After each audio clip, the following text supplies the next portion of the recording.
Now, dear listener, you know I've talked to you a lot on the Politicrat Daily podcast about making your own podcast. And let me tell you something, Anchor gives you the best opportunity to do that. It's free of charge. Yes, it's free. And there are lots of creation tools that allow you to record and edit your podcast right from your own phone or computer. How about that? And you can even add songs to your podcast from Spotify.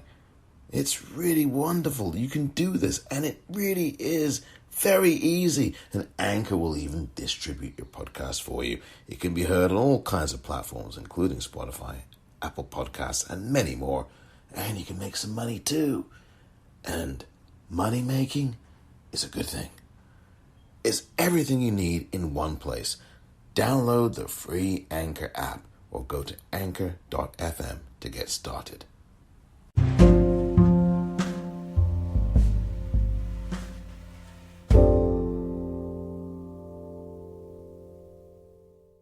Welcome to the Politicrat.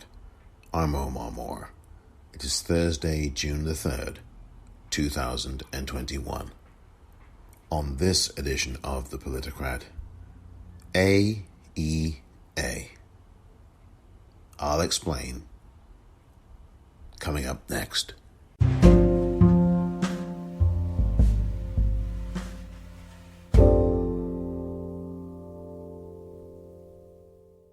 Good evening, everyone, and welcome. I'm Bill Ritter. Welcome to the second debate of the Democratic candidates in the primary race for mayor of New York. Whoever wins the chance to serve as the 110th mayor of the nation's biggest city, she or he will face perhaps the biggest challenges of any new mayor in this city's history. Keep the pandemic from returning. Keep guns off the street. Keep New Yorkers safe and living without fear. Figure out how to recover from the recession. Keep people in their homes and bring back businesses and jobs. Bring them back to New York. Our tale of two cities, the haves and have-nots, is more profound than ever. The Democrats in this primary election, June 22nd, vying to become New Yorker-in-chief. They represent the most diverse group ever for a mayoral election in New York, and we salute them for that. The 8 candidates on stage tonight qualified under guidelines from New York City's Campaign Finance Board, and we are doing this in person here at WABC TV studios under some very strict COVID protocols. All right, let's meet the candidates. From left to right, they are Dianne Morales, Eric Adams, Catherine Garcia, Sean Donovan, Scott Stringer, Maya Riley, Ray McGuire, and Andrew Yang. That was the introduction to last night's debate in New York City between 8 Democratic mayoral candidates for the city of New York. Bill Ritter there, the voice you just heard.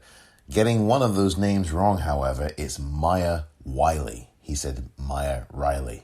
I know that Maya Wiley has probably heard mispronunciations of her last name for a number of years, and maybe perhaps mispronunciations of her first name. I don't know why people would have a problem saying either of her names, but there you have it. But we will see who ends up becoming the 110th mayor of New York City. And Bill Ritter of Eyewitness News in New York City, ABC 7, certainly got it right about the challenges that are ahead for whomever wins the title of New York City mayor. Quite an interesting thing there, the first time that there has been an in-person debate amongst these candidates. Obviously, we are in the midst of a pandemic that continues to kill a lot of people, take a lot of lives, and we cannot bypass that fact. I will be posting the entire debate in the next newsletter that is to come, jam-packed with things, but nonetheless, this is going to be a part of it. The debate went on for about 2 hours or so, and as you could expect, 8 people vying to become mayor. It got a little bit contentious, as these things do.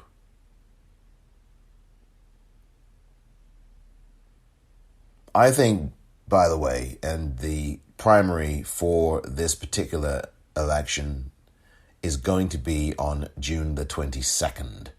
That's the primary, so that we begin to find out who it is that's going to be running in November.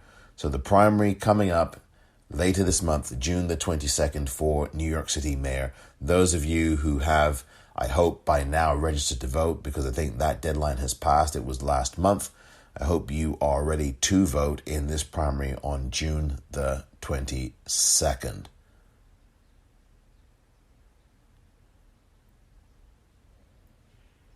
I think who you should expect to see in the final three candidates. I think that the candidates that are probably, because this is for the first time in New York, there's ranked choice voting, something that's been done here in San Francisco for a number of years.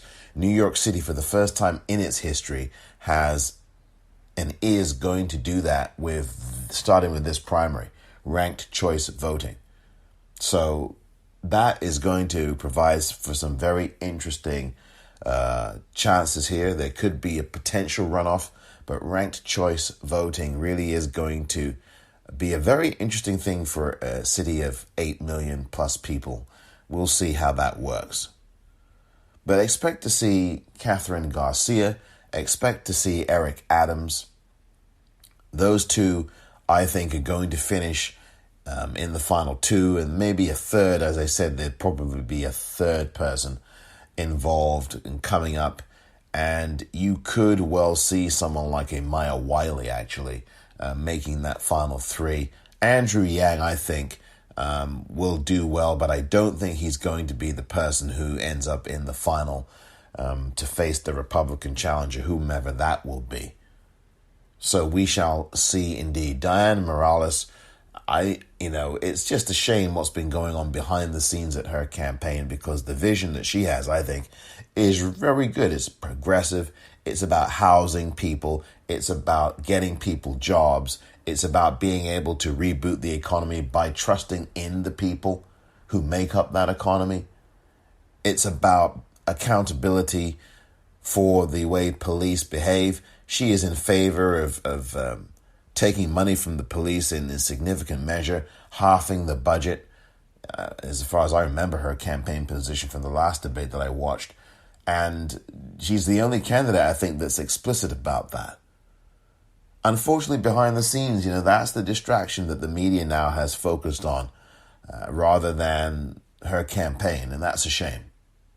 This is reminiscent of Amy Klobuchar's campaign for president. There was, at the time she was running, Senator Klobuchar, a lot of focus on, her management skills and style, and she's a little brusque, and she has people cleaning her shoes with a toothbrush, the kind of stuff like that, that made a lot of noise in a lot of places in the media, but didn't hurt Amy Klobuchar. I mean, that was not the reason why Amy Klobuchar did not become the Democratic nominee. She just didn't have the horses, if you will. She just didn't. And there were other people who had much more passionate and enthusiastic campaigns. Let's just be blunt about it. Let's be blunt about it. That's exactly what the story was, as far as I'm concerned.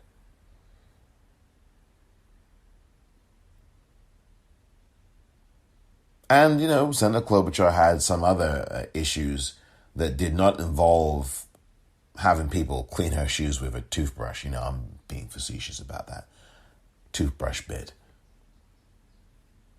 So, we've documented some of those regarding police and regarding the black community in Minnesota, Hennepin County, and we all know about Hennepin County. And speaking of Hennepin County, by the way, Derek Chauvin's lawyer, whose name I deliberately don't want to remember. Actually, I don't remember his name. Oh, I do now, but I'm not going to mention his name. the name that dare not be spoken. Old Derek Chauvin's name shouldn't be spoken either. But Chauvin's lawyer, the defendant's lawyer, the murderer's lawyer, wants to commute the sentence, or have Chauvin's sentence be cut to time already served and probation. That's not happening. Even this judge, who I did not like during this trial of Derek Chauvin, even he is not going to go for that. I don't think that's going to happen. But this is why I say to you, dear listener, that it is very important to keep your eye on this, because on June 16th, which is on a Wednesday, it's less than 2 weeks from now, the sentencing is going to happen for Derek Chauvin. And what we need to be doing, all like now, is to be writing, tweeting, phone calling, emailing officials in the Hennepin County Courthouse, the judge in particular, although I'm sure the judge is probably never going to see these emails. But you need to be writing to the clerk's office there, write to the clerk in that courthouse, write to the judge if you can. I mean, there's no reason why you can't. Write to the mayor, Joseph Fry. I think his name is his name Joseph Fry? Jacob Fry, excuse me. Write to Jacob Fry, the mayor of Minneapolis. Write to the Hennepin County DA's office. I mean, look, you've got to just find a way to either write to these people or call them, because this is what is going to be required. We need consistent pressure now between now and the 16th. That judge is a human being. He knows that there is lots of attention, obviously, on this sentencing. He knows that the world will be watching. And I'm calling out to anyone listening here, any of you, whether you listen regularly to me or whether you do not, wherever you are on this planet, to contact the Hennepin County Courthouse. Specifically, contact the clerk's office, write a letter, send an email, make a phone call, send a tweet, and convey the urgency of a maximum sentence on all charges for Derek Chauvin. Please do not let these 2 weeks go by without you having done absolutely nothing. This is all about what we do. This is really all about what we do. The pressure is important and we must put it on. Let me tell you, all of these senators and these House members here in the US, MPs in the UK and places all over the world where there are politicians, when you write to them, when you phone call them, leaving voicemails with them, it matters. They do hear these voicemails. Their staffers either read them out or play them to the senators or other politicians, wherever they are in the world. I'm telling you, they do get to hear these things. They do get to either read them or have them read out. It does make a difference. I want you to know that it does make a difference. Sometimes you even get responses. I have been the recipient of several responses from politicians.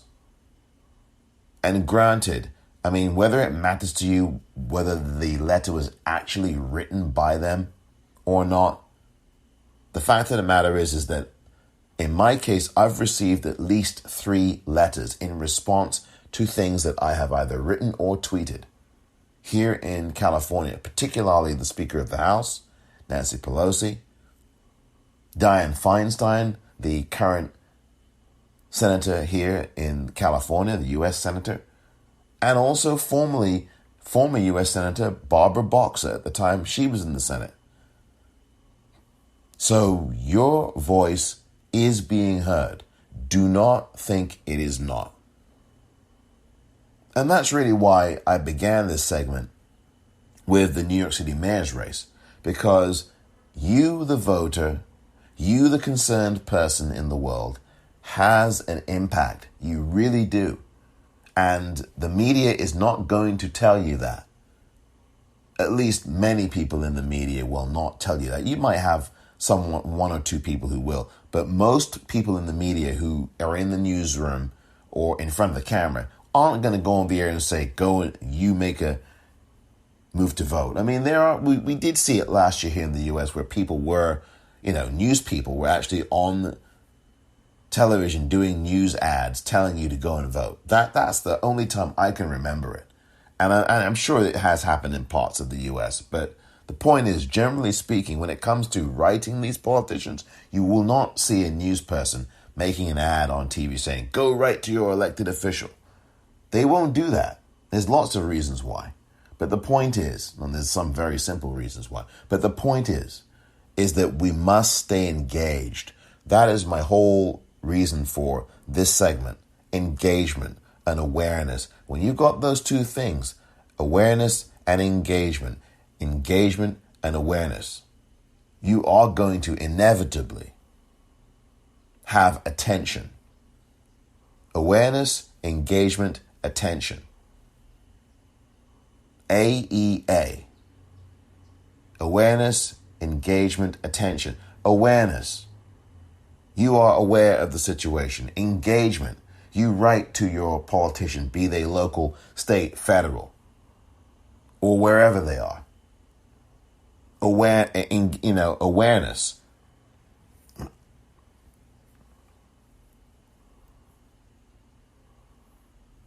That's E.A. Oh, God. Oh, dear.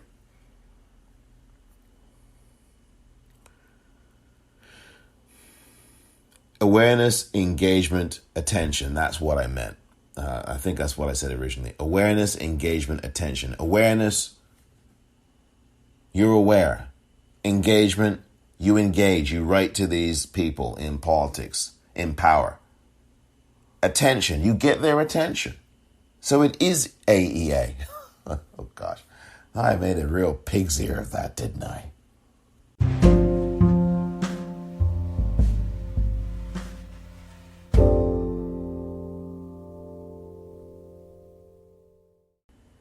Welcome back.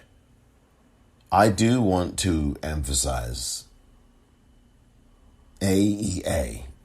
Awareness, engagement, attention. And we have a very important next 2 years here in terms of voting. This is a very important time. If you are in the United States, you see what's going on. These Republicans are doing everything they can to make sure they maintain a apartheid-like situation. Apartheid, which is the proper pronunciation of the Afrikaans. Apartheid situation with one-party minority rule. That is what they are looking to staple and cement and make permanent with all of these voter suppression laws. And because there are more Republican state legislatures in this country than there are Democratic state legislatures, and that's a fact. There are more of those than there are the Democratic ones, and that means that these bills are being passed. They are being passed, except for in Texas, where the Texas Democrats the other day walked out of the legislative session, walked off the floor of the Texas state legislature to prevent a vote on the voter suppression law, which would have surely gone through had they stayed on the floor and engaged in the vote. I think it's a brave stand. It's nothing less than those politicians should have done, and it happened earlier this week. So I am pleased about that. Now, we can't just walk away and not engage, however. The politicians can. Speaking of A.E.A., which I'm going to start to use as a repetitive acronym.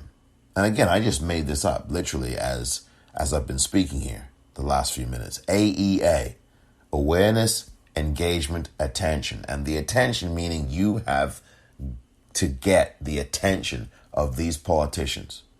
And if you are aware of the situation and what's going on in politics, if you are engaged, you actually get involved, whether you're protesting, demonstrating, writing letters, and I think that's really the important thing, and donating to the person that you would like to see in the particular office. Donating, that's part of the engagement too. But the other engagement is sending letters, making phone calls, sending emails and tweets and writing. That's the really important part. And then you get their attention, inevitably. But we cannot afford to walk out of our responsibility to vote. And while the Texas Democrats did a very important thing the other day to stop this voter suppression bill from being voted on, it is something that we can't afford to do. We can't afford to just walk away from our responsibility to vote. It was necessary for those Texas Democratic politicians to walk out. And that's really what should be happening in all of these state legislatures. Now, I know perhaps some of these states, they are allowed to do votes in absentia and prevent. And such a walkout in some states may be inconsequential. The Republican parties in a lot of these states have done some very dirty things over the last few years. One of them was saying that the session was over with. And I forget which state this was, whether it was Wisconsin or somewhere else. And this was in the last couple of years. And one of the state legislatures, these Republicans who controlled it, lied to the Democrats and said, oh no, there's no session today. And so all the Democrats were under the impression, in whichever state legislature this was, that there was no legislative session. And none of them showed up. But voila, there actually was, because these Republicans, in whichever state legislature it was, gavelled in a session of the legislature and voted on a critical bill. And they were able to pass that bill, the very bill that the Democrats in that particular state legislature, whichever it was, were vehemently opposed to. That's how it got done. These Republicans do some very dirty things. Call off a session and say, oh, there's no legislative session. And then the Democrats don't show up and boom, the Republicans call an impromptu session, bang, vote on the bill. No one opposes it from the Democratic side because there's no Democratic politician to oppose it. Because they're all out, because they've been lied to. That's what goes on in U.S. politics. I'm sure it goes on in other countries too. Doesn't make it right anywhere because it is not right. That case last year in the Pennsylvania state legislature, the Republicans who control that state legislature there in Pennsylvania did a really heinous thing. Called on sessions, gavelled in sessions with politicians who were obviously sick with COVID. Not obvious, it wasn't obvious to the Democrats, but there were at least 2 Republican state legislators in Pennsylvania who were sick with COVID-19. And the Republicans in that state legislature, not just the 2 who were sick, but all of their Republican colleagues, they all knew that these 2 people were sick. But none of the Democrats in that state legislature had any clue. They were not told. And I've played the audio several times on this podcast over the last year or so of representative of that Democratic contingent of that state legislature, the Democratic representative, Brian Sims, I believe is his name. And he was furious, as you could imagine, quite rightly, furious at the shenanigans. So, there's some really underhanded things that go on in politics. And I think you know that already. That's not news to you.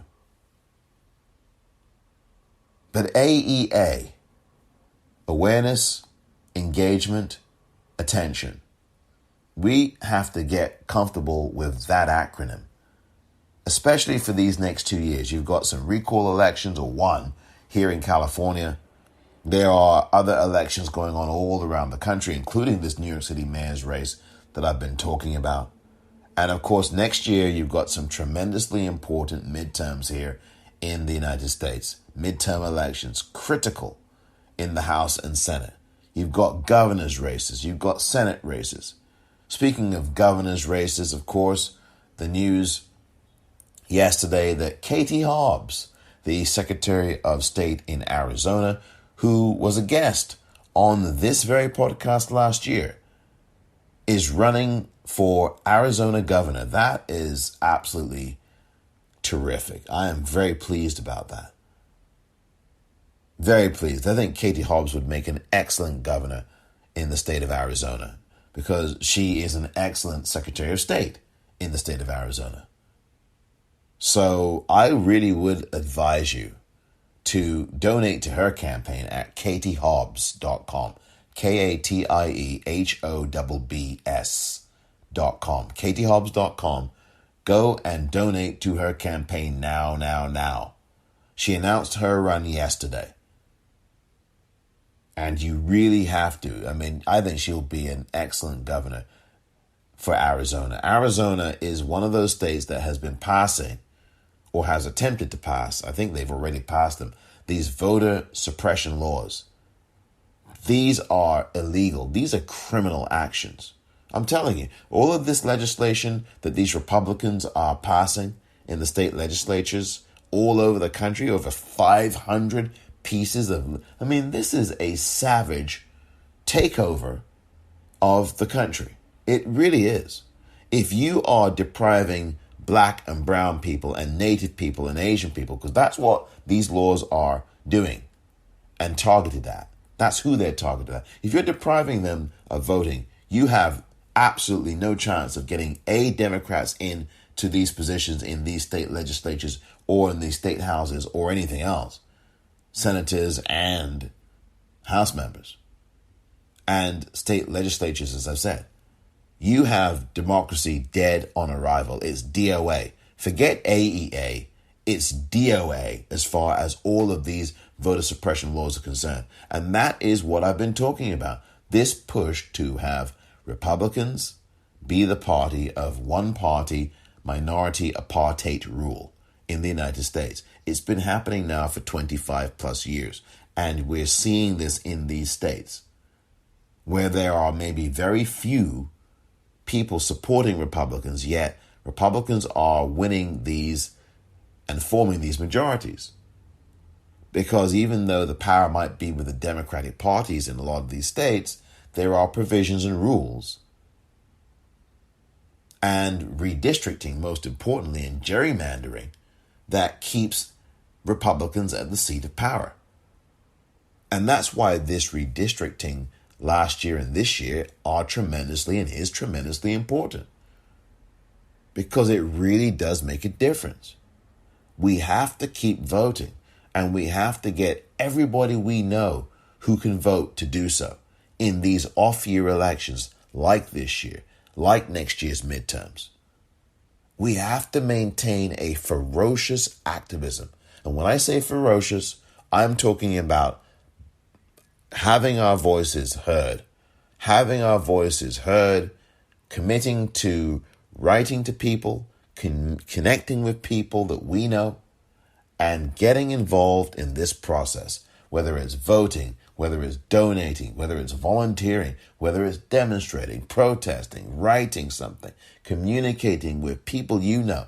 I've said this many times, dear listener, and I'm sure if you are a regular listener to this podcast, you are fully aware of this, that for months now, on and off, but for months, I've been saying, and back in 2020, I said this too, that we have to find 3 or 4 issues that matter the most to us.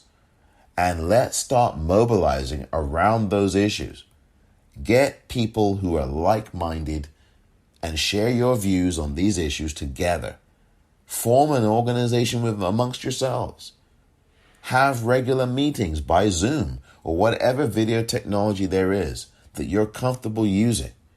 And hold a meeting and talk about those things. Write a sentence or two about the issues that you are taking a position on. Articulate those, you and your friends, colleagues, like-minded persons at the Zoom meeting. Hold a half-hour meeting. Then propose what kinds of steps you and your group are going to take.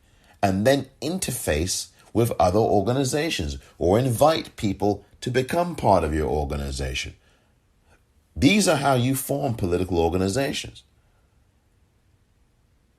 Liaison with groups that you feel passionately about. Let's say Planned Parenthood, for example, is a group that you feel passionately about, and you have 3 or 4 or 2 or 5 or 6 other people in your like-minded group of people that coalesce every week or two around issues, every month or so around issues, and you talk for half an hour between yourselves. It can be done. We've got the technology to do this. Those of us who have computers and an internet connection have the technology to do this, and it can be done. It does not require some famous person, and I'm not using those 2 words as a slight to anybody. I'm saying it doesn't require celebrity treatment. You can do this yourself in your own home, in your own dwelling, wherever you might be in the world, and coordinate a meeting. Identify these issues, liaison with Planned Parenthood. If you feel strongly, and one of the issues is that women must have reproductive rights, and their reproductive rights must be accentuated, not just have them, but they must be absolutely accentuated and given additional rights, because women's reproductive rights in the United States, oh my goodness, it is a shambles right now. In some of these states, there's only 1 abortion clinic, 1 in the entire state. That will not suffice. So let's say your issue is Planned Parenthood, reproductive choices, more reproductive choice for women. Women must have more control over their own bodies. Women must be able to control their own bodies without any male encumbrance, without any government interference. And let's say that's the thing you're the most passionate about. Put that issue down, write down your 2 or 3 positions on it. Like, for example, as I just articulated, women must have more reproductive freedom and rights, unencumbered by men, unencumbered by the government, local, state, or federal. And then you bring that up in your meeting and you talk about, okay, here's what we need to do. This is our position. This is what we say. This is which politicians in our area do we take this to?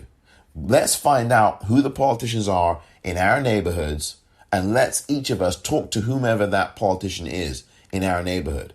Let's have a meeting with that person. Let's present our ideas to those persons. This is how you make the sauce. Seriously, this is how it gets done. And this does not require a whole lot of your time. The meeting that you have with your cohorts, if you will, may take 15 minutes, may take half an hour. Writing to that politician or politicians in your respective neighborhoods, I don't know. It doesn't have to be a long treatise. It doesn't have to be a treatise. It can just be a 5-minute endeavor. My name is so-and-so, and I'm a member of this organization, and we are exploring options of this, that, and the other. We may run somebody, and we want to know where you stand on these issues. Planned Parenthood. Where do you stand on women's reproductive freedom? Where do you stand on access to women's care? Where do you stand on infant mortality and child mortality? Where do you stand on women in business? Where do you stand on education? Where do you stand on access to the workplace and equal pay? Dear listener, right there, what I've just outlined to you is gold. You have a mine of things, and that's just on a couple of issues. There's so much that we can do. There's so much that you can do. And I've outlined it just right there on the fly. I'm telling you, I do not script. Obviously, you can tell. I do not script these podcast episodes. And right there, what you've just heard me say these last few minutes, that's your blueprint. So if you really are interested in trying to make sure, if you want a better world, if you want a better city that you live in, because all the politics is local, if you want a better world, a better city, a better town, a better parish, a better state, if you want a better country, you have to start with yourself. And you have to start with these things that I've been telling you about. If you want better politicians representing you, if you want your interests properly represented, you have to get active. Awareness, engagement, attention. This is the crucible of these next 2 years, and you've got to start educating people. I'm telling you, but right now, what I've just laid out for you is a unique opportunity. Summer is here pretty much. I mean, look, I know the Memorial Day and Bank Holiday weekends pretty much signal in at the end of May, signal the beginning of summer. So unofficially, summer is here already, but summer does not begin until the 21st of June. That's one day before the New York City mayoral election primary in New York City. And that's only just over 2 weeks from now. So summer is almost here. I mean, summer is going to be here in just about 2 weeks. And you have to ask yourself, 2.5 weeks, and you have to ask yourself, what are you doing? Do you have your reading list together, by the way? But I'm also talking politically, really, is what are you doing? And again, you don't have to meet every day. It could be you meet once a week. And plus, it's a great way to keep in touch with people. I know maybe you're fed up of doing Zoom and it's monotonous and it's a brain drain. I don't know how you feel about it, but this is important. You, by doing this, are laying a very important foundation.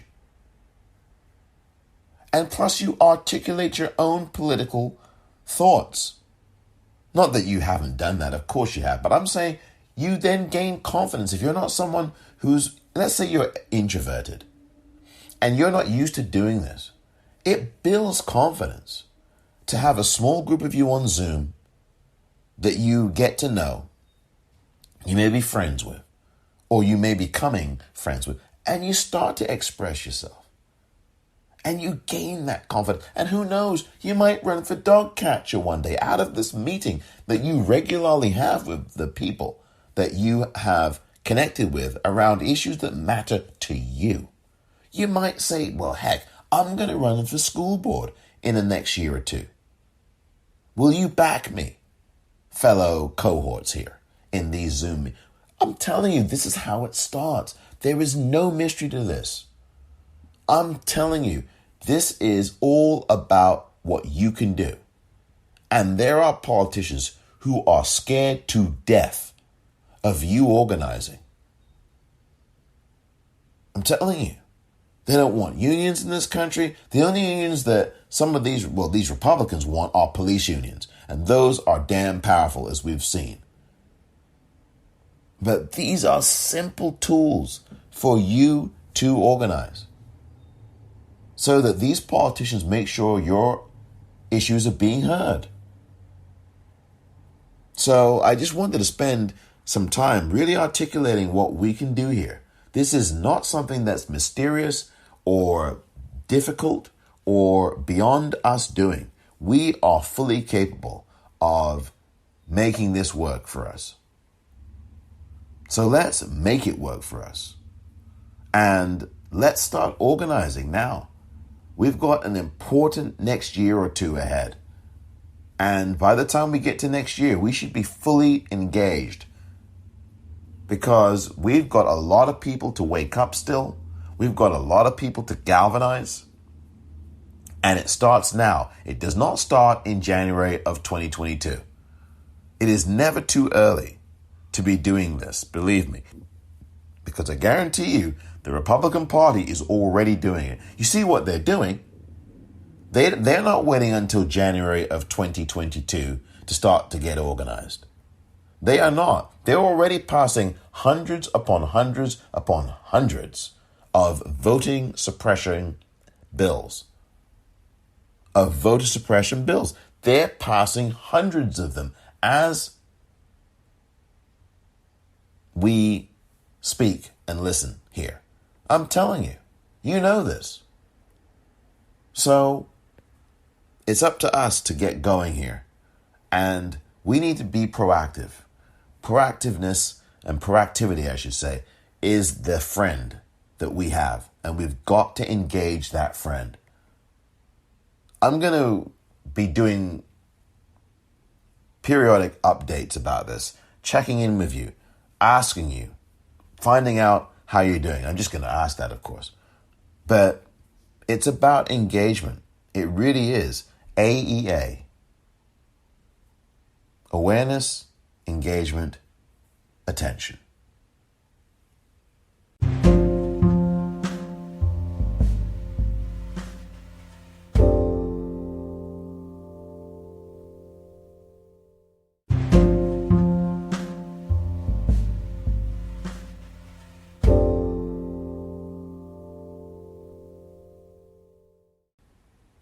Stop Asian hate.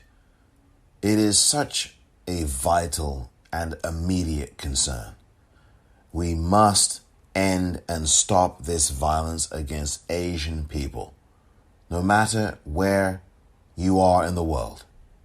Raise your voice now and educate people and tell them to stop this hate.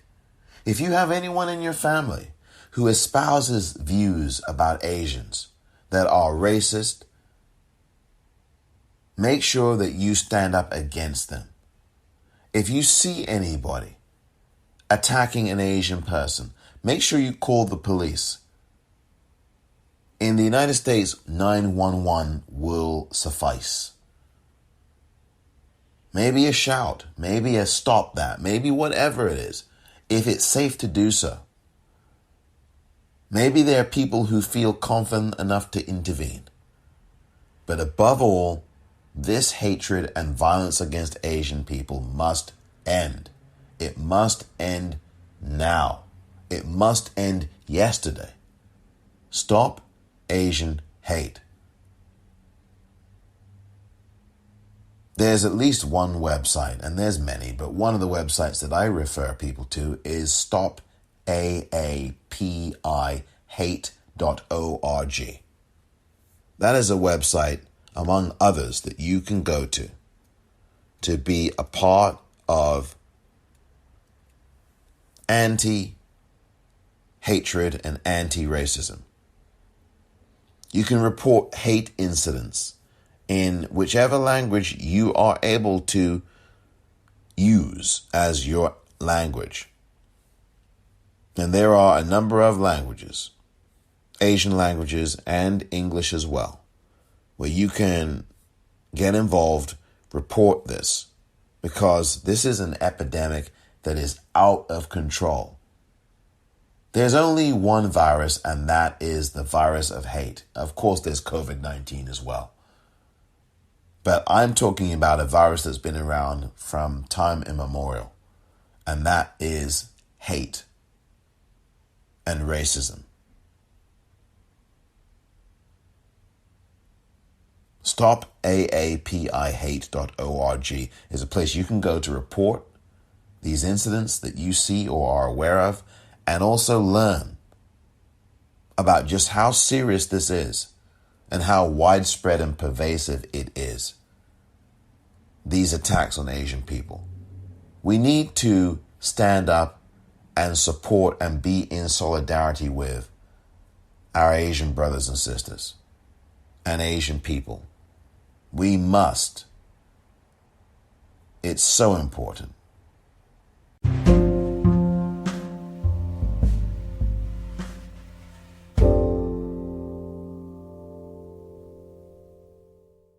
I just wanted to provide a few reflections of the last few days that we've gone and this week observed the 100-year mark of the Tulsa Race Massacre. I've spoken about it quite extensively here on this podcast over the last few days. And it's important to speak about these marks in history and history itself. History is extremely important. It is, I guess, presented to us as some boring subject. Oh, it happened a long time ago, so therefore it's no longer important. Well, that's not true. I don't think anything in history happened a long time ago.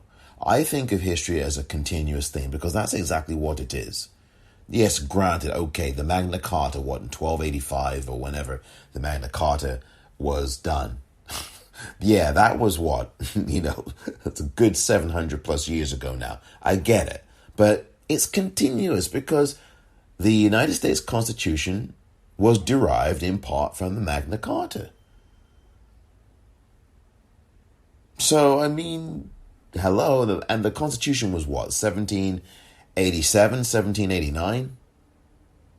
The Constitutional Convention was 1787, I believe. See, I've got my dates. I'm trying to figure out which date it was. It was either 1787 or 1789. The Constitution, I think, was completed in 1789. It may have been 1787. It's one of those two dates. Anyway, the point is that 1787 and 1789, yes, those were what, 200 plus years ago? But the fact is that this is all a continuum. 1776, 1619, 1968. None of this to me is ancient at all. It's all continuous. History is continuous. And so what happened in 1921 in Greenwood, Tulsa, Oklahoma, can never be forgotten. And as I sit and reflect back now over these last few days, and of course the events, the terrorist attack against black people by violent white mobs deputized by police, some of those police involved, some of the firefighters involved, teachers involved, local librarians involved. Imagine your local librarian getting involved in this.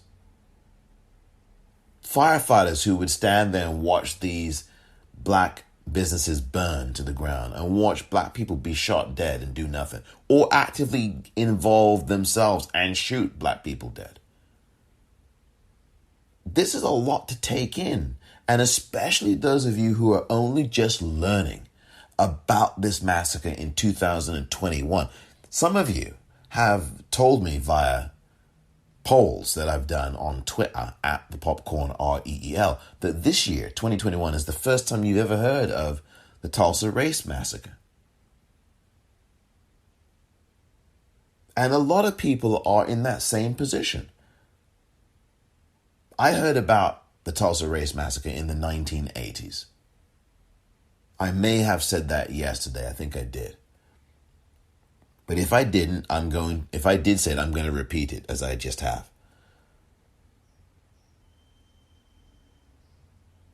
But to know that history is being hidden from you, that's a great crime, a great meaning horrible. Crime in and of itself, isn't it? So we've got to keep history going, and we cannot forget, and we must educate each other. Because history is something that cannot be swept aside and swept under the rug. People try to do that, but as I've said, and as many before me have said, truth crushed to earth shall rise again. And that's Tulsa Race Massacre in a nutshell, in terms of not the massacre, but in terms of people in Tulsa and in Oklahoma at large, newspapers there, politicians there, pretending that it didn't happen. And now a whole new generation and generations before that, since that massacre, have now got to finally learn about it. And the levels of violence against black people in this country, in Tulsa and everywhere else, they've never gone away, really. Never gone away.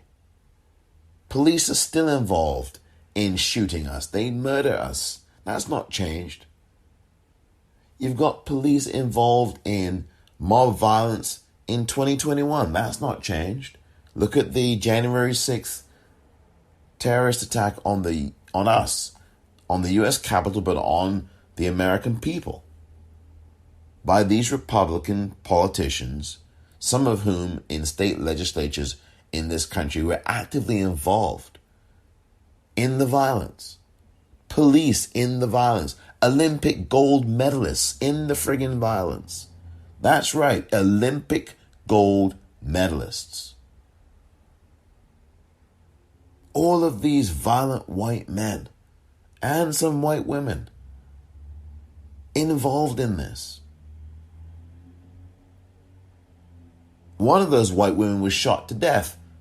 She was trying to get into the House chamber, clambering over, trying to get in, and she wouldn't stop. And one of the Capitol Police, or one of the people inside the House who is with the House staff or whomever, shot her to death, killed her because she wouldn't stop. Trump supporter who would not stop. What's someone going to do about that? This someone was, this person is defending the Capitol, defending the building, defending the premises. And this is a trespasser. They're all trespassers. You had firefighters in that mob. You had police. You had Republican politicians from the state legislatures. They were trying to do this in Omaha or in Oregon and in Washington State, I believe, as well. Last December, there was an attempt to do that on one of these Western state legislatures. I forget which one it was. Some of you may be aware of this. I think it was December the 20th or 21st. That got very little national news. But I assure you, I believe it whether in Oregon or somewhere else, out in the Pacific Northwest or thereabouts, there was a lot of headlines about this. And it was warded off. And there were Republican politicians in the state legislature there who were involved in that. Let's storm the state legislature. These attacks. This is not even being hidden. And there's been a long history of this, where white men, whether they are police, whether they are politicians, whether they are other city officials, as they were in Tulsa, whether they are preachers or teachers, librarians, bankers, they've been involved in this. They lynch black people. They've done that forever. Whether it's Tawana Brawley, and people go, oh, Tawana Brawley was lying. No, she wasn't. I don't believe she was lying at all. And she said that the Westchester DA, Stephen Pagonis, and other people in that office, police, raped her, assaulted her, smeared feces on her. And feces was smeared on a friggin' wall in the U.S. Capitol this year. And someone wrote the words KKK and N and B on her body. Oh, yeah. Oh, she would do that. And these idiots were talking, this is back in 1988. Oh, no, she did it herself. And the grand jury said, oh, no, nothing to see here. But it wasn't because Tawana Brawley was lying. She wasn't. It's because the DA, Bob Abrams, deliberately presented very little evidence. Basically didn't put on any evidence at all. And so what was a grand jury that was impaneled supposed to do?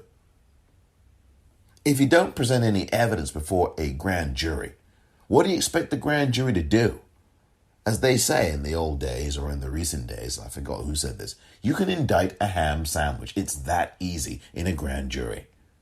But if you don't put any mustard before that grand jury, they aren't eating, and there's no ham sandwich. And that's what Robert Abrams did in the case of Tawana Brawley. And so, no case, nothing. And then everybody was like, oh, she's lying. She wasn't lying. And I know there's been Reverend Sharpton saying things now, oh, I wish I didn't trust her and all this. It's not a lie. It's not a lie. I don't believe that at all. I believe Tawana Brawley. And she made it clear. A guy who is a DA, she named him Stephen Pagonis. And by the way, if she's lying, why did a police officer in that whole case, why did he end his own life? Huh? If Tawana Brawley was lying, why did, I believe his name was Harry Christ, Crist. Why did a veteran police officer take his own life? White male police officer. Why did he do that? I think she either named him or he was connected in some way. But why did he take his life? if he, A, was not involved, and B, Tawana Brawley is somehow lying? Why would this officer take his own life? Riddle me that, Batman. So there's this long history of this where police infiltrate themselves in. This is in the military. You had military members taking part in that terroristic violence, that violent attack, that terrorist attack on this country on January 6, 2021. You got Republican politicians advocating basically for it. You had Republicans at that stupid rally. Trial by combat. Rudy Giuliani, lifelong Republican. Pretty much, I think. Yeah, I think so. And he was saying that. All this stuff was Ted Cruz, Josh Hawley. And that's the reason why this January 6th independent bipartisan commission. Oh, we want bipartisanship, Republicans. Republicans, we want, that's what they say, we want bipartisanship. And then they don't. And then they vote down this debate. And that's why the debate never took place, because the Republicans know, as well as the Democrats do, that there are people in that U.S. Senate chamber who were actively involved, who were standing up there saying that this election was a fraud. We're contesting the results. They did that on January 6th, contesting the results. Oh, no, we challenged the result. Even though the results were certified in all 50 states, you had senators like Ted Cruz, senators like Josh Hawley, and a few others challenging the results. Challenging the results. Mo Brooks and Paul Gosar, oh, I'm challenging.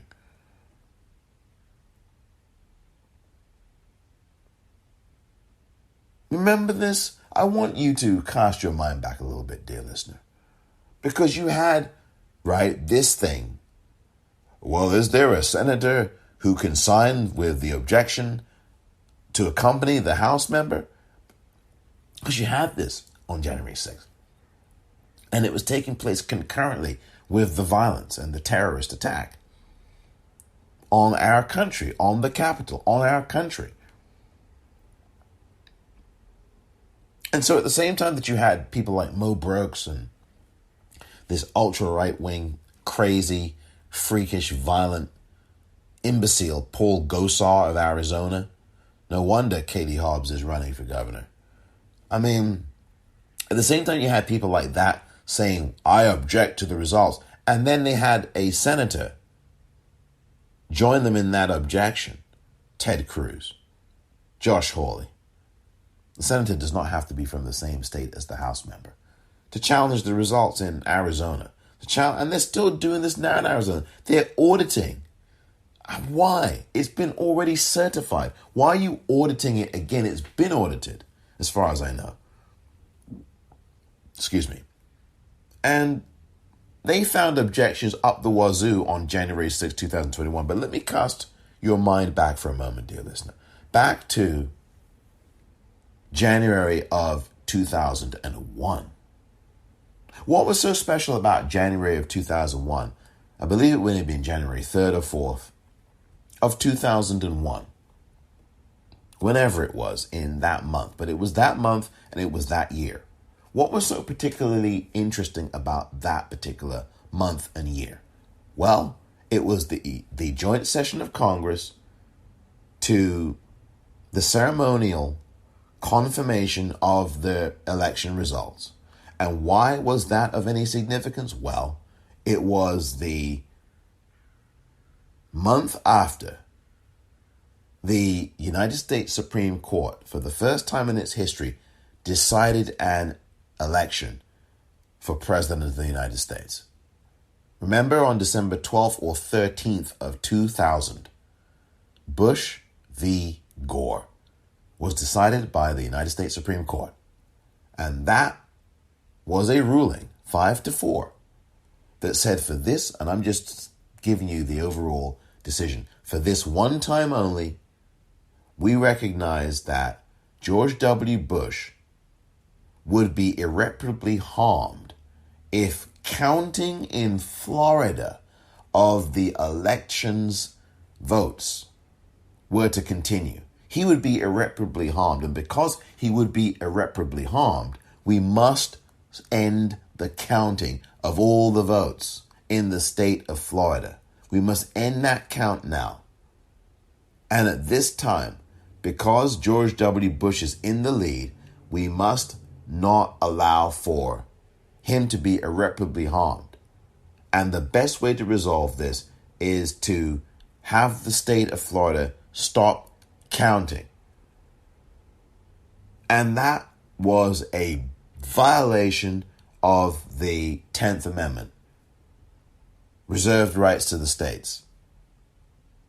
The Supreme Court of this country violated its own constitution, violated the Constitution of the United States, I should say. And the ruling, the dissent by Justice Ginsburg was scathing. It was one of her most, rest her soul, God rest her soul, one of the most scathing dissents in the history of the United States Supreme Court. And it was one of the dissents for which RBG, Justice Ginsburg, was most famous for. Ruth Bader Ginsburg, with an unforgettable dissent. It was a violation of equal protection, she wrote, and she used this analogy about an umbrella not being used, or because it's not raining, or because it is. It was just incredible. I don't remember it to memory, the whole thing, but you have to read that dissent. And I've shared it before. I may share it again. But this was absolutely scathing, and rightly so.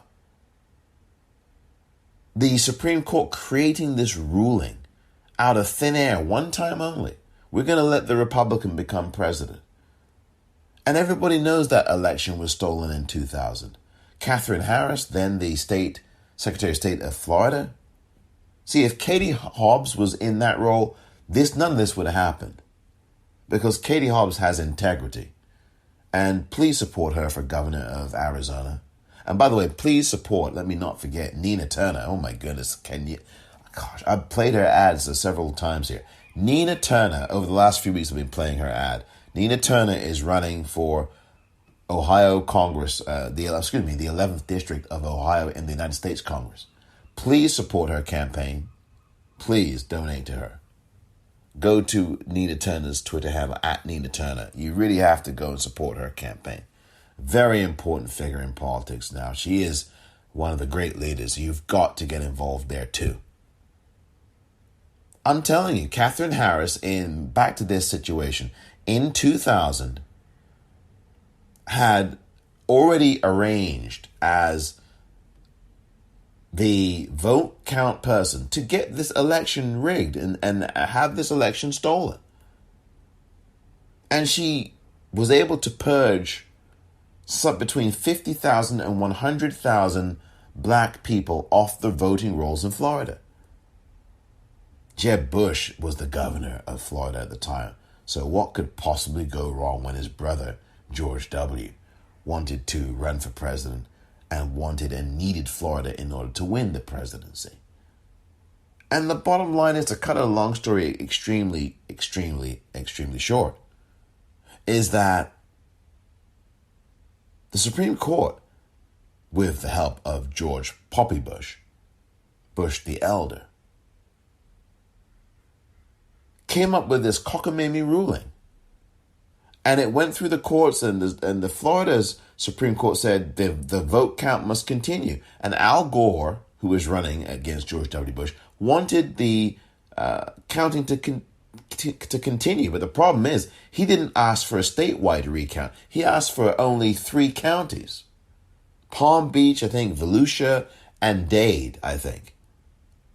And what he should have done, and what his team should have done, is ask for a recount of the entire state. And then what the New York Times did in its investigation that got released another year later almost, I think it was November of 2001, after 9/11, for goodness sake. They said under any scenario, had the recount been done statewide, Al Gore would have been the winner of Florida. No matter how you slice it, no matter how you dice it, Al Gore would have won the state of Florida had the entire state been recounted. But for reasons known only to Al Gore and his team, they said, no, we want 3 counties only. Why not go for the whole thing? No, they didn't do that. That was a blunder. But the point is, it led to all of this other stuff. And the U.S. Supreme Court, most important point, handed an election to someone, which had never been done in the history of the United States beforehand. And so on January of whatever date it was in 2001, they had this joint session of Congress, like they do every presidential election. It's a ceremonial thing where they confirm and consecrate the votes from every state. And there are room for challenges. There were challenges this year, right? I just mentioned them a few minutes ago with Paul Gosar and Mo Brooks and these senators who signed an objection along with it. And to have these challenges, you have to have first a member of the House object to the vote count that's being read out for a particular state, the electoral votes. Then you've got to have that objection in writing signed by a senator. And in 2001, there were a number of Democrats in the House, most of them overwhelmingly black, saying, I object here in Florida to the vote count, to the electoral college count, the vote count. I object. And Al Gore, who at that time was Vice President of the United States and, by virtue of his title, President of the Senate, was asking, is your objection in writing and signed by a senator? And in the joint session, each and every one of these black House politicians were saying, no, the objection is in writing, but it is not signed by a senator. Not one of those senators, overwhelmingly white and male senators, would join in the objection. They wouldn't sign it. They wouldn't speak on it. They said nothing. And black politician after black politician after black politician after Asian politician after black politician after black politician got up there, particularly from the state of Florida, including Alcee Hastings, the now late Alcee Hastings. God rest his soul. And they all stood up there. I object to this vote, and I object to the result. But unfortunately, there is no senator who has signed the objection. Congresswoman Maxine Waters was on that floor at that time too. She said, I object. And Al Gore was saying, well, the rules care, and, I don't care that there's no... She said, I don't care that there's no senator signing it. I object. We need to stop this. And Al Gore said, well, the rules care. I mean, this is all, by the way, documented in the first 7 or 8 minutes of Fahrenheit 9/11, Michael Moore's film from 2004, not the most recent edition, which was called Fahrenheit 11/9, which was released in 2018. But the movie that he did, the documentary that he did in 2004, that, by the way, won the Palme d'Or at the Cannes Film Festival back then. Fahrenheit 9/11 is the one you need to watch, Malcolm Moore's documentary from 2004. Fahrenheit 9/11, that's the one. Not 11/9, 9/11. And and you'll see that. It's all on C-SPAN. If you dial up that footage from C-SPAN, and I'm sure they still have it, you will find, or on YouTube, you will find that whole sequence that day in 2001. No objection. But this year, 20 years later, oh yes, we've got Ted Cruz objecting. We've got Josh Hawley objecting. And everyone knew that this election was, as Chris Krebs, the former head of the cybersecurity in the U.S. said, was the most secure United States election in history. And yet you still got these traitors objecting. And in 2000 and 2001, where it was clear that Florida had been stolen, where there were reports by Greg Palast, who I've had on this podcast, who is such an important investigative reporter in the United States, who has really made a difference with his reporting, and who has actively been able to get lawsuits won in Georgia and get the state of Georgia and the Secretary of State to put out all of the lists of people and mostly black people, whose votes had been purged, who've been purged from the voting rolls. Thanks to his efforts, he's been doing this for 30 years, writing about this, about voter suppression, about these efforts to get black people removed from voting rolls all over the country, whether it's black people, whether it's native people, whether it's brown people, but particularly black people. He's been reporting on this for 30 years, 30. And he wrote a book most recently called How Trump Stole 2020. And he was right and wrong, because he did try to steal 2020 election. He did. He tried and almost succeeded with the terrorist attack almost 5 months ago.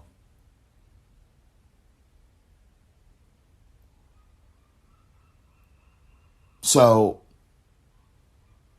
all of this is to say that we have to keep our eyes open and be aware of these Republicans, because they are playing for keeps. They want this to be an autocratic state. It's already a fascist state. It's already a banana republic. And we have got to start being aware. A.E.A.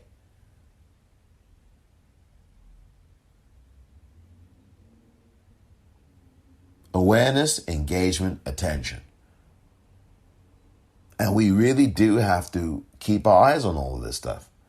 And all of these Republican state legislatures who are passing these bills, they know that the end is nigh for them. Why do you think they're doing all of this with all of these voter suppression bills? They know they can't win because they don't have the numbers. And as James Baldwin says, it ain't numbers, it's passion. They don't have the passion. They have some violent people. You want to call that passionate? I don't. I call it terrorism.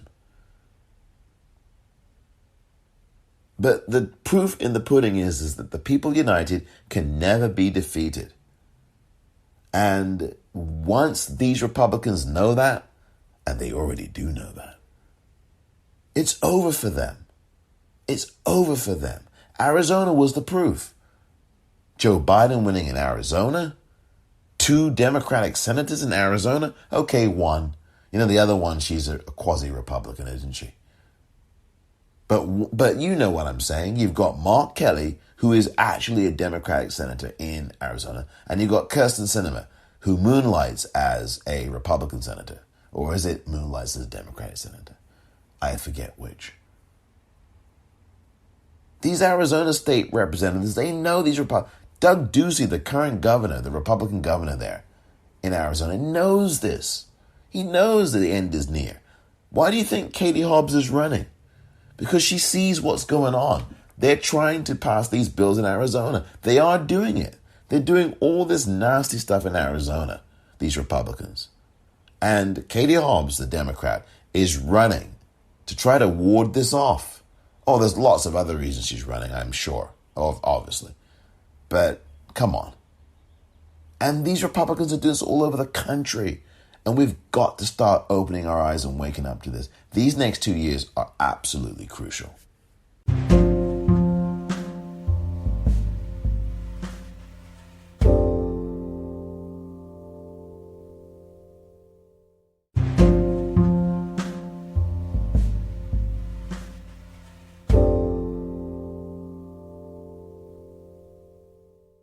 Other news that I want to get to here. In Israel, what you're seeing now is the potential ouster of Benjamin Netanyahu. There was an agreement reached amongst politicians in Israel who formed a coalition to get Netanyahu out of power.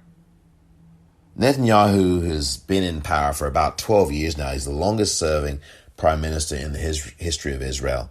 And the recent, I guess it was 16 days of fighting and aggression by Israel and fighting by the Palestinians,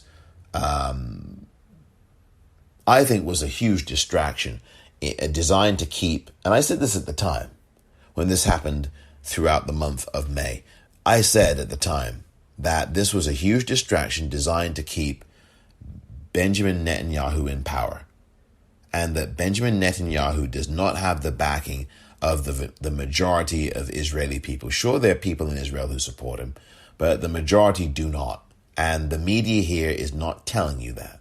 Of course they're not. And so I was saying, and still maintain, that whole war was a distraction, was a distraction to keep Netanyahu in power and to somehow gain some traction. But it ain't working, because this coalition of people has signed an agreement to get Benjamin Netanyahu out. And they are trying to do this. These are people on the left and the right. They are actually forming this coalition to get him out of there. And there's an Arab party called Ram that's also doing this. And I think these are more moderate party. I think they're a more moderate party. That they're all signed up together with an ultra right winger named Naftali Bennett. I mean, Naftali Bennett is described as an ultra nationalist. He is even more extreme than Netanyahu is.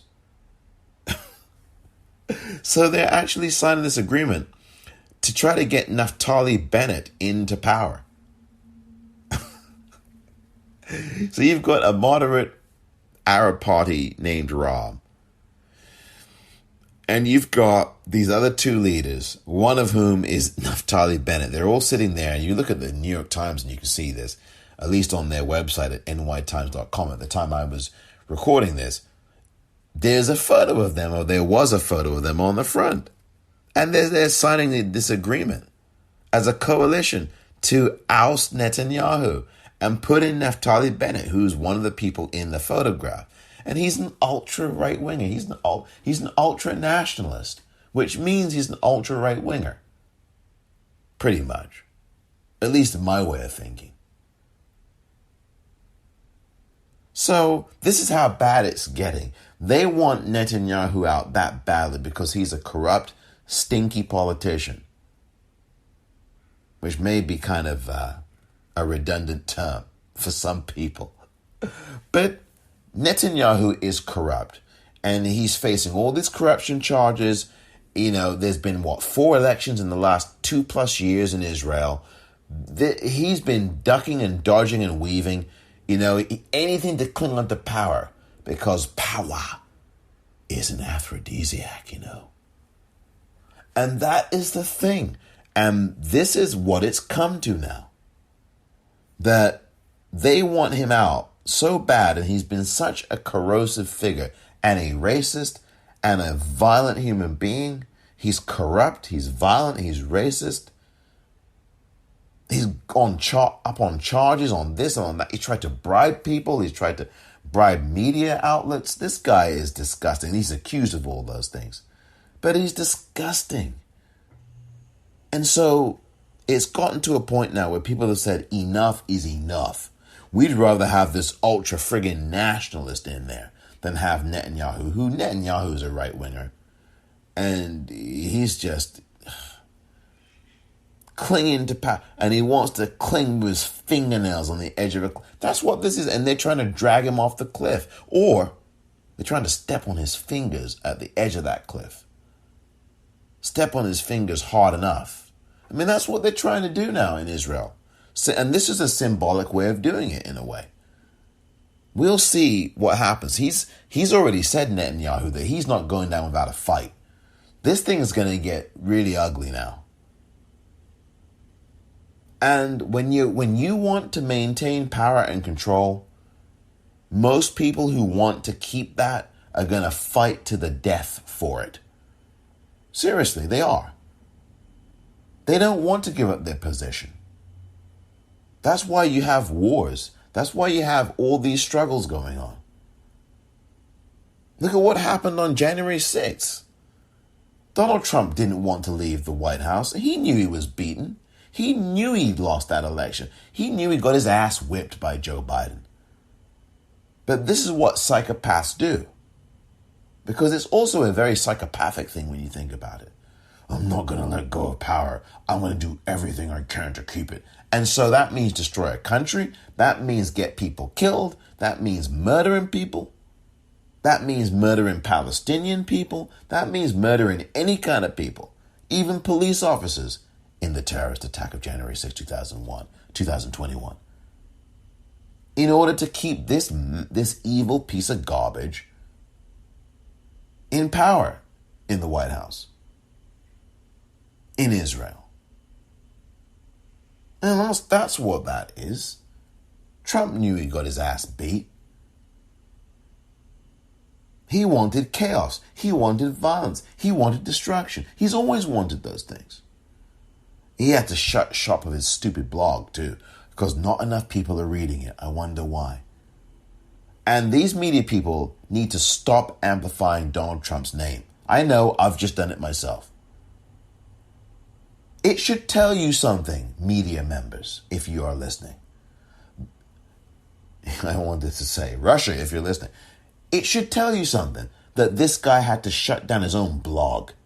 So if he had to shut down his own blog, why in the F are some of you in the White House press corps continuing to bring up his name? Why in the F are some of you in the news media continuing to bring up this guy's name? Why in the F are some of you writing your articles continuing to bring up this guy's name?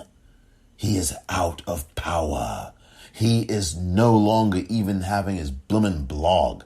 He shut it down. There's no one reading it. Why the F are you giving this guy oxygen? Is my point.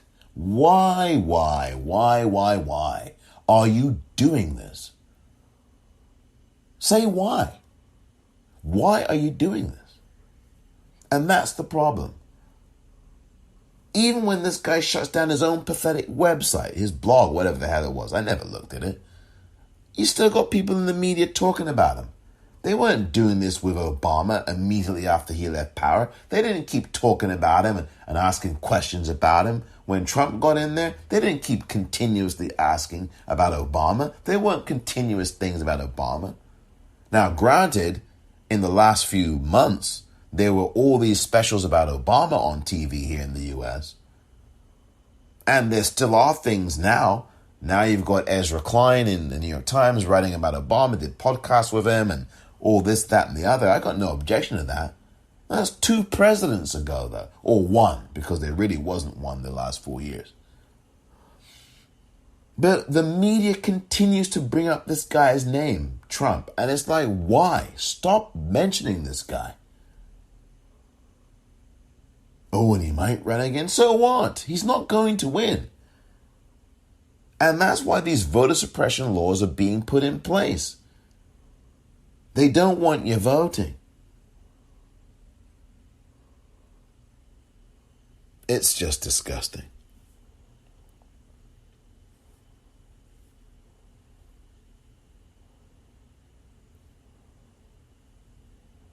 So, look, that's one of the news items. There's a load of other things in the news.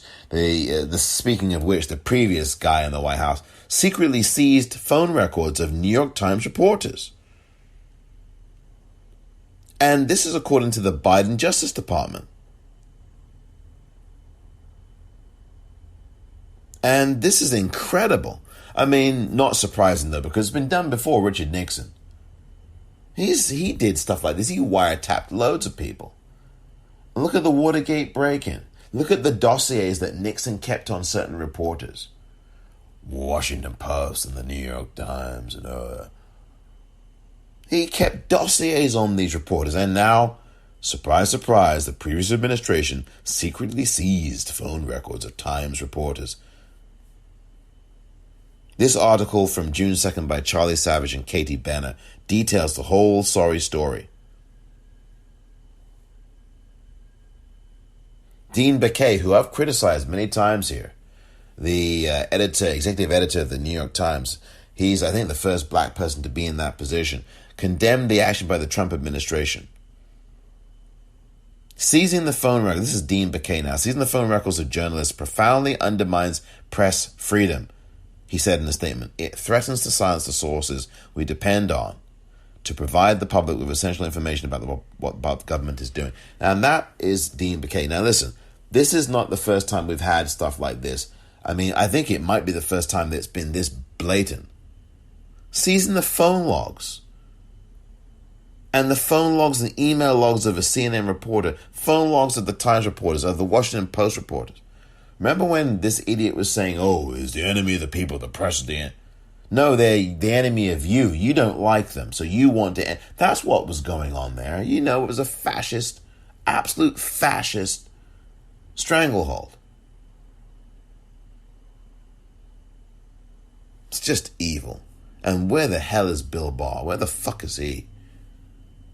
Bag of potatoes he is. I mean, it's absolutely ridiculous. It's absolutely ridiculous. These phone records have been seized from January 14th to April 30th, 2017. So that's even before the guy walked into office. He was inaugurated, he being Trump, I know I mentioned his name again, was inaugurated January 20th, 2017. So according to this article, the phone records were seized before he even walked into the White House. 6 days before. From January 14th to April the 30th, 2017. 4 reporters. Michael Schmidt. By the way, he came down with COVID-19 last year. And he is back in the White House press corps. And free of COVID, I might add, which is good. It's a good thing. Michael Schmidt. Matt Apuzzo, Adam Goldman, and Eric Lichtblau. I believe Michael Schmidt might be the reporter that's having a relationship with Nicole Wallace of MSNBC. I don't know if that's true. I may have that wrong. I think I do have that wrong. I know I have that wrong, so I apologize to both Michael Schmidt and to Nicole Wallace. It's another New York Times reporter that's in a relationship with her. It's the guy who wrote that book, The People versus Donald Trump. It's him, whoever that guy is. And I don't remember his name.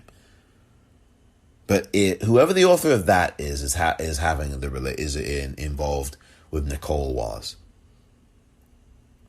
But this article is something else. I'm telling you.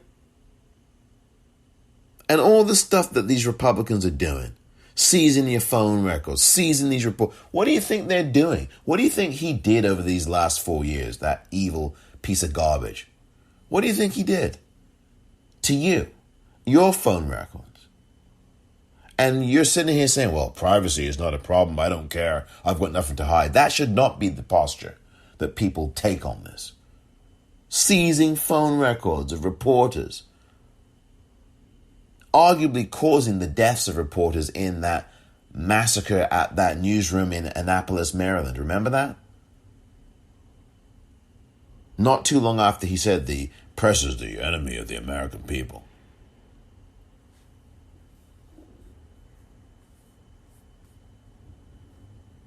I mean, this article is eye-opening but not surprising, sadly. Stealing phone records. This is fascist. This is absolutely fascist. And this is totalitarian. And that's what these Republicans are. So why are some of you out here in the world still voting for these people?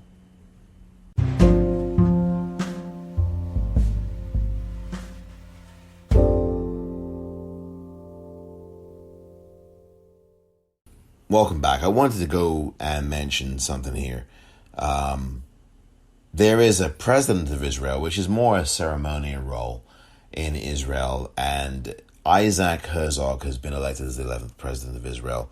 And that has nothing to do with the prime minister role, because the prime minister is really where the power is in Israel. Same thing with, well, not the same thing in Russia. In Russia, it's the president that has the power, and the prime minister is really the ministerial figure, if I'm not mistaken. I remember this with Putin switching roles a few years back so that he could still stay in power. And he took the prime minister role while Dmitry Medvedev took the role of Medvedev, I think is how you pronounce it. He took the role of Russian president. You remember that in the not too distant past? But I just want to mention that. Also, Vice President Harris here in the United States spoke about voting rights on June 1st of this year. Every American has a right to have their voice heard in the ballot box, and no American should be kept from voting early, voting by mail, or voting at all. Our democracy is strongest when everyone participates, and it is weaker when people are left out. And so she spoke on this, and she's going to be in charge of these efforts, she says, to help the administration protect the fundamental right to vote for all Americans. And she will be doing some initiatives and releasing some information about all this in the coming days and weeks. She says, I will engage the American people, and I will work with voting rights organizations, community organizations, the private sector to help strengthen and uplift efforts on voting rights nationwide. And we will also help work with Congress, members of Congress, to help advance these bills. This is really important, and we've all got to get involved in this. All the time you've heard me here on this episode talking about what the Republicans are doing in terms of suppressing voting and absolutely passing hundreds, and literally over 500 pieces of legislation to crush voters, to stop you. It's an attack on you. And you can't pass out a slice of pizza. You can't pass out water. You could be dehydrated, waiting 11 fabulous hours in that line to vote. And if you pass out a piece of pizza or a bottled water, you could absolutely be sent off to prison. Or you could be fined, jailed.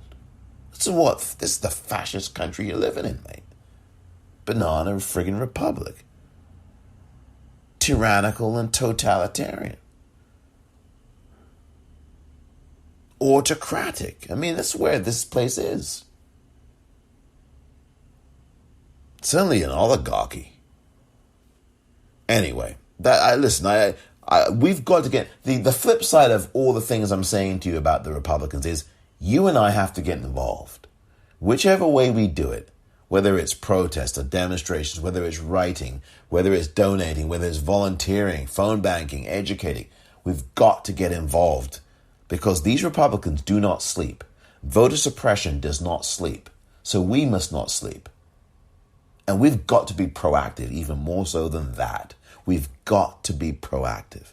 And that's really the general message that I want to convey in this episode. We, you, me, us, have to be proactive, whether it's here in the U.S. or anywhere else. Because there are people who know their power is being threatened and their time in terms of their time in office is coming to an end, and they know it. And they're going to do anything and everything to make sure that they hold on to that power, like Netanyahu clinging to the edge of a cliff of power. You just imagine the big drawing of a cliff with the word power stenciled on it or written on it, and there's this small, skinny little figure of Netanyahu clinging to the edge of that cliff with the name of the word power on it. That's exactly what it is with these Republicans, clinging. And that's why all these voter suppression laws are being passed. They know their time is up. They know that black folk aren't voting for them. They know that Asians who are coming as new immigrants aren't voting for them, that's for sure. And Asians who are in the country here and have been for years aren't voting for them anymore. They've stopped that nonsense. And you got more Latinos not voting for them. Even though there was, 25% of Latinos who did last year in the presidential election. But the overwhelming majority, 75% of Latinos, are not having it. Native Americans certainly aren't having it. And so They know they've got nowhere to go, these Republicans. This is why they're doing what they're doing. You can't have water. You can't drink. They're going to say you can't breathe next. Seriously, I mean, I hate to say that now, especially in light of what we've seen here the last year or so. But seriously, if they could pass a law that said you cannot have oxygen while you wait to vote, they would do it. And it would pass in these Republican state legislatures.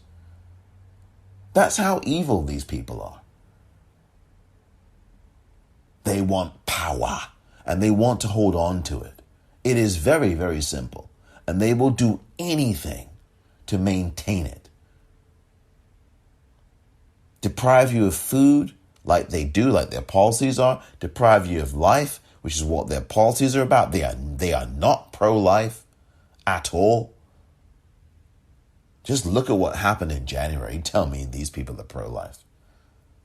Look at all the stuff with gun violence and the way they just keep allowing the gun manufacturers to line their pockets. They never say stop with your blood money. They say keep bringing the blood money. They never say anything about ending violence. They keep blaming, mentally ill. It's not the guns. These people will not stop until we vote them out. And so Vice President Harris is getting involved here, and there'll be a lot more initiatives and efforts, and we have to be proactive ourselves. And we must get vaccinated. President Biden did announce yesterday that he wants, I think he said this before, but he wants to make sure that by July 4th, which is just over a month away, here in the U.S., that 70% of adults in the country are at least partially vaccinated. That's what he wants to have happen. And there were all kinds of incentives that he rolled out yesterday in a speech. I'm not going to play that speech, but you can find out about those at wh.gov, whitehouse.gov, wh.gov. That's wh.gov. And it's a fact sheet of all of these things that you can see. And you can go to a number of places to find out where to get vaccinated from. This is a really good thing. It's called vaccines.gov/incentives. There are all kinds of things you can do. You can text your zip code to your 5-digit zip code to 438829. And you will get all of these places in your zip code where you can go to get vaccinated free of charge. And in a lot of cases, these are walk-in appointments. You don't have to make an appointment. There's also an initiative that's going to happen where you have pharmacies across the country that are open for 24 hours a day on Fridays only. So that on a Friday, at any time, day or night, you can get vaccinated at a pharmacy near you. It's just a fantastic idea. And there are all other kinds of things. We can do this. There's a website called wecandothis.hhs.gov that also is a place to go in terms of vaccinations and incentives to get vaccinated. Here in California, you can get entered into a lottery. If you get vaccinated, you get entered into a lottery to win, chance to win millions of dollars. Vice President Harris will be leading a nationwide tour to reach millions of Americans who still need protection against this virus. I mean, these are really good things. We've got to celebrate when government does things right, when politicians do things correctly. And I think the Biden administration has done this very, very well. I've told you, when politicians do things right, I will praise them. When politicians do things wrong, I will not. I will challenge them to be better. To do better. I will be contacting them. And that's the posture that I think everybody should be taking in your own way. Because we need to, when people we vote for and people we do not vote for do the right thing, we need to say so. And when they don't do the right thing, whether we vote for them or whether we don't vote for them, we need to tell them about it. I told you, I decry tribalism in politics. I know it's somewhat inherent in some ways, but it's become really ratcheted up here. And I mean, it's always been here. And let's be honest. Let's be blunt. In the U.S. and in elsewhere, tribalism has always been inherent in politics. It's just come back. It's never disappeared. It's just ratcheted up with social media, I think. And among other things. And these 24-hour cable news places don't help either. Fox News, oh my God. MSNBC, not as bad, but Fox News is the worst. It's a piece of garbage. So, look, I mean, this is where we are here. And listen, we have got to get involved. We've got to get involved. And the tribalism is a real issue. It really is. And it prevents people from criticizing the person that they voted for. I've criticized President Biden. I worked like heck, and so did you, to make sure that he was in office. And we've got to do the same on the state and local level for politicians who really do care, and they are Democrats. And we've got to do that on the state and local level, because that's where the sauce really gets made. And we've got to do this, and we've got to stay focused. We cannot just wait until 2022 in October to start getting aware of all of this. We've got to do this now. I'm going to be someone that I assure you will be listening to over the next year or so. I will continuously update you about this so you are aware. A.E.A.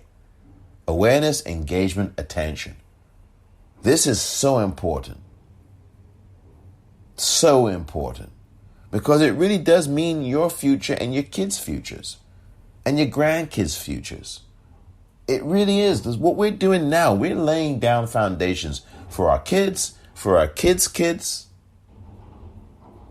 We've got to get this done. And we've got to be proactive, because these Republicans, they aren't sleeping. And their criminal activity ain't sleeping either. So let's get to work here, as Ed Schultz would say, the late, great Ed Schultz. And so many initiatives with this vaccination that's being done in the White House, that's being promulgated. This is really good. CVS, DoorDash, all these companies. I'm not going to name all of them. Major League Baseball and Anheuser-Busch. Free beer to all adults over the age of 21 on July 4th to celebrate. They're giving away free beer. If you get your vaccine shot now, between now and the 4th, you get free beer. If you like beer, if you're an alcohol drinker, then Anheuser-Busch has got a word for you. This bud's for you. I mean, seriously, if you do this, you'll get free beer to all adults over the age of 21. So you got to be 21. How would they be able to show proof of that? I guess you'd have to. I don't know how that's going to be done. If you have to write to them and display proof, what would you have to do? Would people create fake IDs? Would they just lie about their ID? I don't know. But this is all about incentivizing vaccinations. Maybe they actually will require that you show proof to the grocer who sells beer. I don't know how it's done. But the point is, go to White House. I'm going to post this, by the way, on this news, so you can see this. This is incredible. And the speech that Biden gave about this too, it was quite funny in some instances. But look, get vaccinated, please. Your life and everyone else's around you depends on it. So please get vaccinated and continue to wear a mask. I know people are taking their masks off, and there's this bum rush to open things. Have you noticed? Concert tickets are on sale. Oh, go to your nearest blues club, your jazz club, your this club, your that club. Theater, your Broadway tickets are available. No thanks, I'm going to sit it out for the rest of the year and wait until 2022 and then make a decision then about when it is right for moi to start doing this again. You don't just switch off we've had over a year of this. You just switch it off and go back to normal, really? Or do you decompress and slowly ease back? Do you do that? I mean, it's like, I guess, oh God, I'm going to go here. I mean, is it that what is it? Is it that people just have sex and then when they're done, they just roll over and go to sleep? Yes, there are people who do that, right? Go to sleep. There's no kind of anything afterwards. There's no afterplay. There's no cuddling. There's no holding. There's no kissing. There's no, and nothing. I mean, that's what this is tantamount to. Is that, oh, take off your mask, back to work, back to the office. It's just madness. Oh, back to the concert hall. We can't wait to have you back. Back to the ballpark.